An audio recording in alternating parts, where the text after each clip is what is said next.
Terima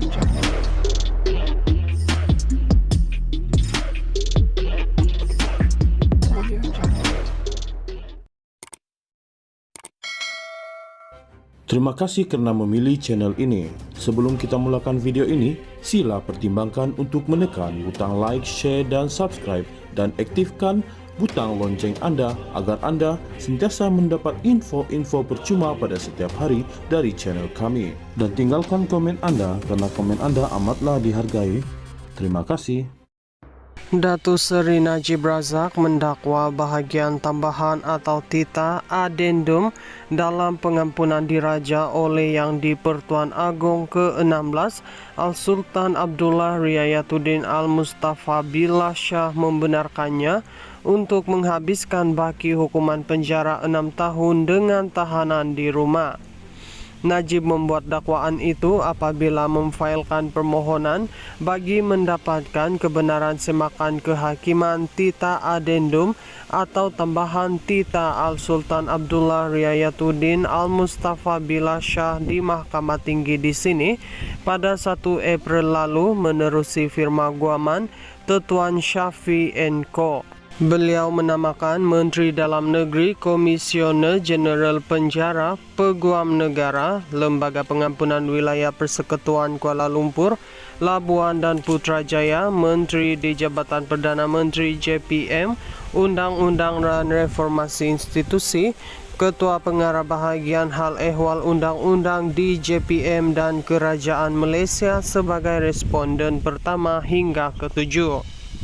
Dalam notis permohonan yang dimuat turun melalui sistem carian mahkamah, Najib memohon perintah untuk semua atau seorang responden melaksanakan titah Al-Sultan Abdullah dan dengan serta-merta memindahkan beliau dari penjara Kajang ke kediamannya. Bekas Perdana Menteri itu kemudian akan menjalani baki hukuman penjaranya di bawah tahanan rumah jika titah adendum berkenaan wujud. Najib juga memohon satu perintah supaya semua atau seorang responden memberi salinan titah utama dan adendum yang dititahkan Al-Sultan Abdullah pada 29 Januari lalu. Beliau memaklumkan melalui surat bertulis kepada Al-Sultan Abdullah pada 25 Mac lalu mengenai niatnya memfailkan notis permohonan semakan kehakiman terhadap pihak berkuasa yang relevan berkenaan titah terbabit. Ia kerana pada 29 Januari 2024, Tuanku Al-Sultan Abdullah adalah Yang di-Pertuan Agong ke-16 dan saya mengambil langkah sebagai rafak sembah hormat tertinggi saya.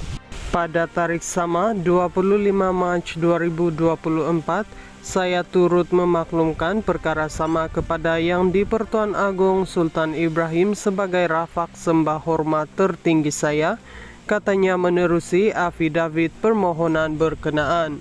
Najib mengesahkan tidak akan mengekshibitkan surat yang dihantar kepada kedua-dua Yang di-Pertuan Agong atas alasan kerahsiaan dan kewajaran.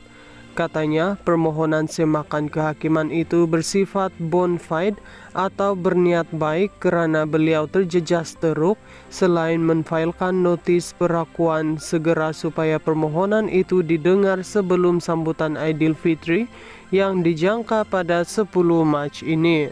Pendengaran untuk permohonan itu ditetapkan esok di hadapan Hakim Mahkamah Tinggi Datuk Amarjit Singh.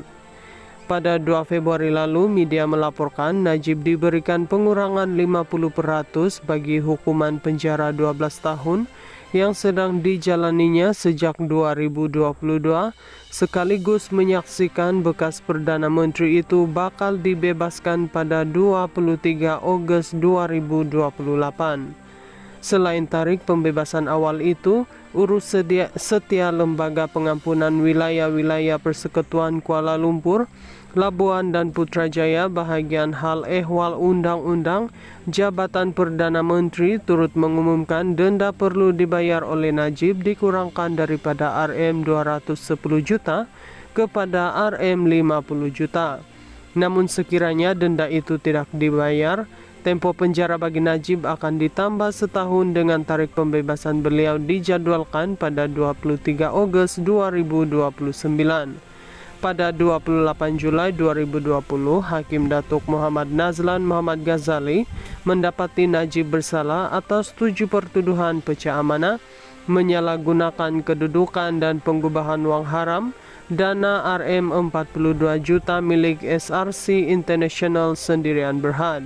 Sehubungan itu, Muhammad Nazlan menjatuhkan hukuman penjara 12 tahun serta denda Rm210 juta ke atas Najib dan keputusan berkenaan dikekalkan Mahkamah Rayuan pada 8 Desember 2021 serta panel 5 Hakim Mahkamah Persekutuan yang dipengerusikan Ketua Hakim Negara Tun Tengku Maimun Tuan Mat pada 23 Agustus 2022.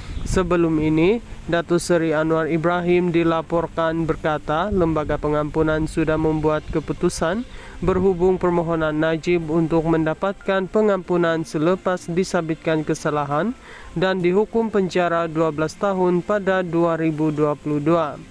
Perdana Menteri berkenaan bagaimanapun menjelaskan kerajaan tidak akan membuat sebarang pengumuman mengenai keputusan itu, sebaliknya ia bakal dilakukan sendiri oleh lembaga pengampunan. Berita mengenai isu pengampunan Najib berlegar dalam media sosial dan dilaporkan media massa dengan desas-desus kuat mendakwa nasib bekas Perdana Menteri yang sedang menjalani hukuman penjara itu sudah diputuskan lembaga pengampunan.